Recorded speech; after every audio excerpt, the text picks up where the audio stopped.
Crafty review here, coming from the Panteezy.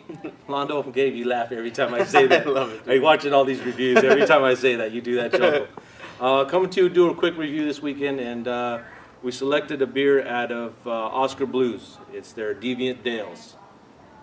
For those of you who might be familiar with their regular Dales Pale Ale, this is like to the fact that the Dales sold their soul to the devil, and this is the outcome of it. So, Oskar Blues, for those of you guys who don't know, they actually started their company back in 1997 in Lyons, Colorado.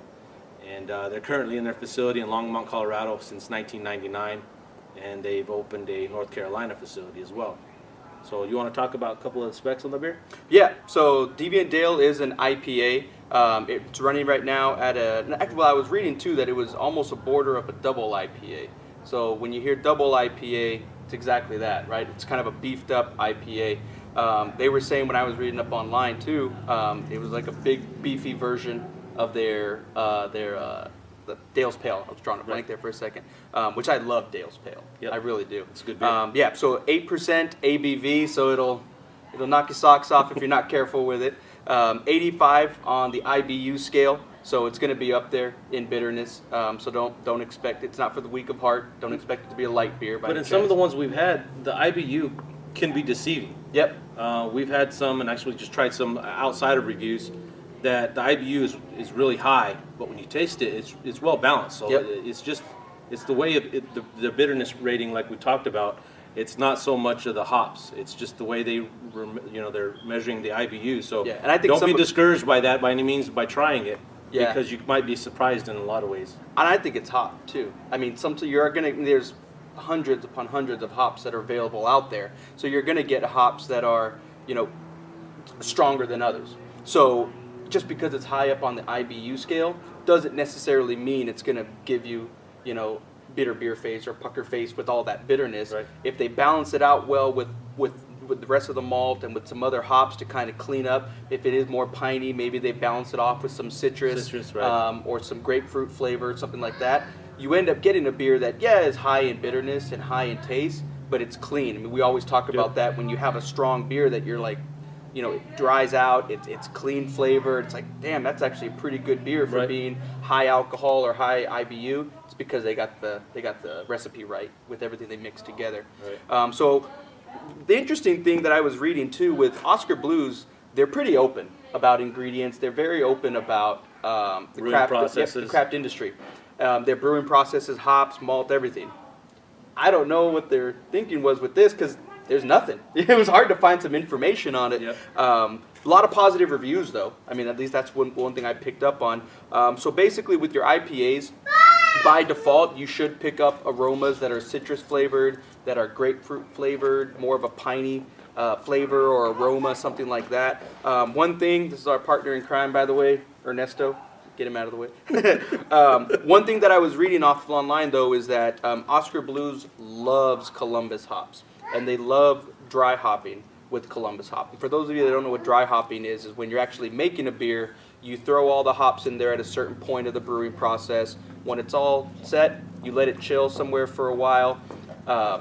After it's been fermented a little bit, some breweries will throw more hops during that fermentation process to actually get more of that hop flavor in there. I think that's where the IBU from this is, Could be. being 85, is Yep. because of the dry hop. Yep. You're going to actually get more of the oils rather than the flavor when you do that process, because it doesn't expunge so much of the hop flavor. What it does is release the oil. So you're actually you can actually tell the difference in some of the mouthfeel on it because of the dry hop process, is that it'll leave that bitterness in it on the very end. So. Yep, and as you're brewing and you're boiling those hops, you actually boil off a lot of those oils. You can boil off some of the aroma as well. So when you're dry hopping, keep in mind it's probably sitting in a fermenter somewhere, a big metal container somewhere, 67 degrees, 70 degrees. So when you throw hops in there, you're not going to get boiled out. It's going to be absorbed into the beer. Right. And that's just going to create a much better flavor. So again, you got to be specific with your dry hopping. From what I was reading online, they love their Columbus hops. Yeah. Well, let's give it a go. One thing, actually, now that we're opening it through the can, that I didn't know, I'm a big fan of breweries that are starting to jump into the canned beer revolution, because I think when most people hear of beer in a can, they associate it with the commercial beers that are out there, the yellow beers that are out there, that are, you know, what we used to probably light a bonfire in a barrel somewhere and Right. drink. Not the case at all. I mean, you're starting to see a lot of craft breweries start jumping into the canning revolution. One thing I didn't know that you said you found was that Yeah, they're one actually of the forefathers. Yeah, they're one of the forefathers that actually started canning craft beer.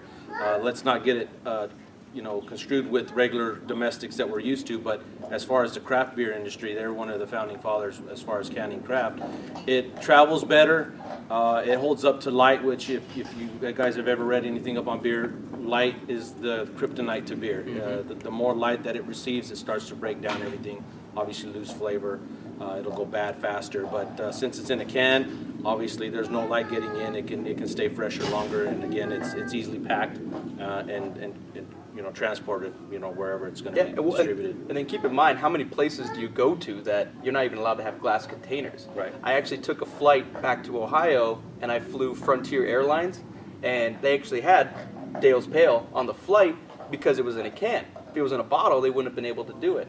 So when you think of baseball games, football games, parks, lakes that don't allow bottles, Yep. You're almost stuck having to take, it kind of shrinks your options down. Right. But now that we're having more breweries start doing the canning, Well, it's kind of smart when it comes to sales because it's like, Yeah. well, you can't take cans to tailgating because normally they don't allow them in the parking lot. Or Bottles rather. Yeah. But then you can take the cans, and if they're distributing them in cans, obviously that's a big benefit to. And then some of the brewers that we know, they do both. Yep. So in this case, they're doing a 16-ounce pour here. All right, so we let it sit there for a little bit. You got a good head right off the top there. Really? Yeah, I'm not one to I brag. wouldn't say deviant. It is deviant. That's devilish. You get that dark copper color, definitely a dark, more orangish, dark. Almost like Yeah. an apricot color to it, huh? Yeah. That smells really good. Oh yeah. You definitely smell some of that piney. The first thing I smell is pine with the aromas, You get some of the citrus on it as well. and you do get a little bit of a zest, and that probably is citrus or that more of a grapefruit flavor that you would expect from IPA. See, 85 to me just throws it off because Yeah. I mean, I It is- would give this more even close to 70, 75. Yeah, and based off of taste alone, that's a good, perfect example of us talking about how high an IBU is, and when you hear high IBU, you're like, oh my god, that's going to be crazy bitter. It's not. Is it high in flavor? Definitely. Right. It's definitely high up there. The bitterness is there, but the finish is so clean. That pungent, hop texture or hop bite that you would expect actually dissipates. So it settles out and allows you to get some of the other tones to it rather than just having Yep. all of the hops. And depending upon some IPAs and some of the beers that you drink, you'll get a beer that is just crazy hopped out. And when you drink it, you get that bitterness, or you get what we love to call that bite, and it lingers, and it's just there. Right. What I taste from that is, yeah, you get that bite off at the beginning, and then maybe it's the malt they used or some of the other ingredients that they might have used, but it balances out at the end. So you're going to drink it, you're going to taste a little bit of that bitterness, that mouthful, and then, to me at least, it cleans up at the end, and then it goes down. That's exactly what I was going to point out is I get the hops, but the finish that I get are more of the citrus tones towards the back Yep. side of it. Yep. And it leaves it with a little bit cleaner, crisper taste. Yeah. So, scale of 1 to 5, what'd you give it? Damn, dude. I mean, that's a good IPA. It really is. And I've tried, I hate to say it, I'm a big fan of Oskar Blues. Never tried Deviant Dales. So knowing that and just being blind altogether with never having the beer before, 4 3/4, I'll give it. That's good. That's really good. The more I taste it, the more I just keep getting different things. It's serious. If you've never had a beer for the first time and you keep tasting it and you just let it settle and you take every taste for what it is, it's not an 85 in my opinion. If No. if that's what it is, then it's well balanced. Yep. I'll give it 4.5. Yeah. I like it. Yep. I like it a lot actually. I think it's just got a really clean finish to it. I like the hop that you get. It's not lacking that by any means. No, not at all. But it finishes really clean and the mouth feels really great.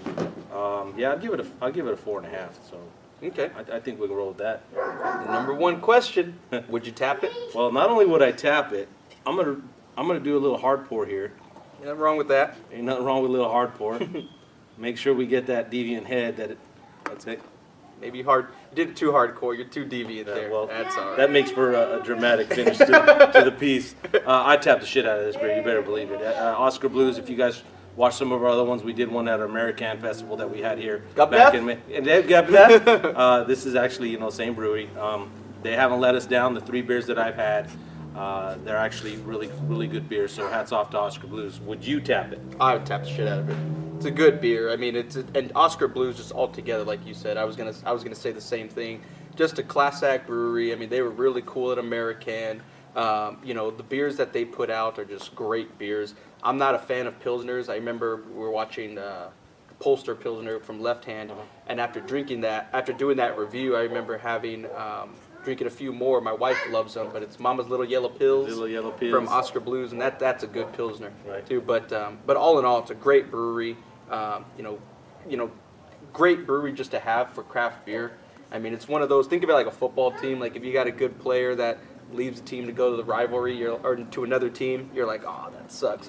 So it's great to have an awesome brewing company within the craft beer industry and not going to one of the rivals, the big name commercial, just get lost in the mix. Definitely is a good group of guys over there and good. They make some damn good beer. Oh, of course. So, well, that's how you have it. Deviant Dale's Ale. The Dale's Pale sold his heart out, sold his soul to the devil, and we get this gem. Deviant Dale's Ale. And we'll see you next time. Don't forget to follow us on Instagram, Twitter, YouTube, and Facebook. And don't forget your growler. We'll see you next time. Cheers.